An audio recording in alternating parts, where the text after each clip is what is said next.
Russian warships have arrived in Venezuelan waters, not for a ceremonial port visit, but as a calculated act of geopolitical signaling.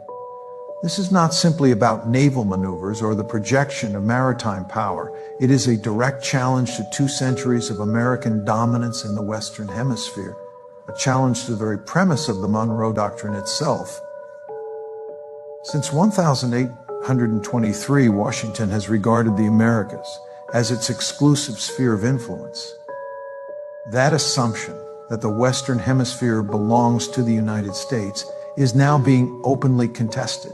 Moscow's naval presence in Venezuela is more than a show of force, it's a response. It is Russia's answer to decades of NATO expansion eastward, to missile defense systems built along its borders, and to what the Kremlin views as a relentless campaign of Western encirclement. For Venezuela, the stakes could not be higher. Sitting atop the world's largest proven oil reserves, the country has become the flashpoint for a much broader contest, one that will determine who sets the rules of global order in the 21st century. Washington's playbook of sanctions, diplomatic isolation, and threats of intervention has failed to produce the regime change it sought. Instead, it has driven Caracas deeper into strategic partnerships with Moscow, Beijing, and Tehran. This moment is not about a few Russian ships anchored off the Venezuelan coast. It's about the unraveling of an entire world order. The slow erosion of unipolarity and the rise of a multipolar system where American power is no longer uncontested. To understand how we reach this point, we must trace the roots of this crisis, because nothing in geopolitics happens in isolation. The Russian fleet in the Caribbean is not an isolated event. It is the culmination of decades of American policy.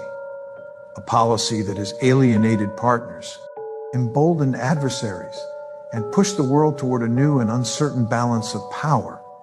When the Soviet Union collapsed in 1991, the United States stood at the height of its global influence. It was the sole superpower, victorious in the Cold War, unchallenged militarily, economically, and ideologically.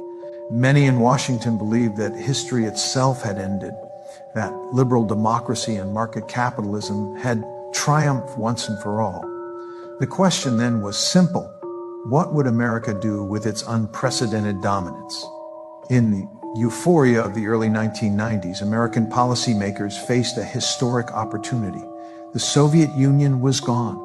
Russia, newly independent and struggling to define its identity, was reaching out to the West. The world was ready for a new security framework, one built not on confrontation, but on cooperation. We could have chosen to integrate Russia into a shared European architecture, to craft institutions that reflected the realities of a post-Cold War world, but we didn't.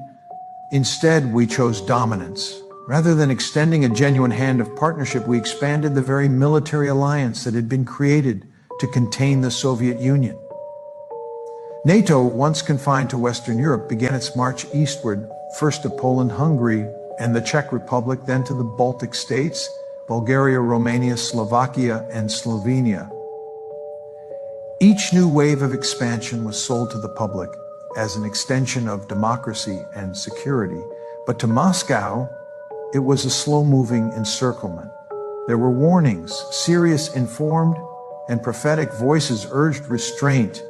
George Kennan, the architect of America's Cold War containment strategy, called NATO expansion the most fateful error of American policy in the entire post-Cold War era. He understood something Washington refused to accept, that Russia, regardless of who led it, would view the arrival of NATO troops on its borders as an existential threat. The pivotal moment came in 2008 at the NATO SU, MIT in Bucharest. There, the alliance announced its intention for Ukraine and Georgia to eventually become members. For Russia, that was a red line crossed. Ukraine is not just another neighboring state. It is the historical and cultural heart of Russian civilization. The first Russian state was born in Kyiv. The notion of NATO missile systems positioned just a few hundred miles from Moscow was intolerable to any Russian government, liberal or nationalist alike. But Washington pressed on, convinced that Russia was too weak to respond, too dependent on Western institutions, too constrained by its internal chaos. We believed that history itself was on our side, that our model of global leadership was inevitable and irreversible. It was a fatal miscalculation. What happened next in Europe would soon echo in the Americas.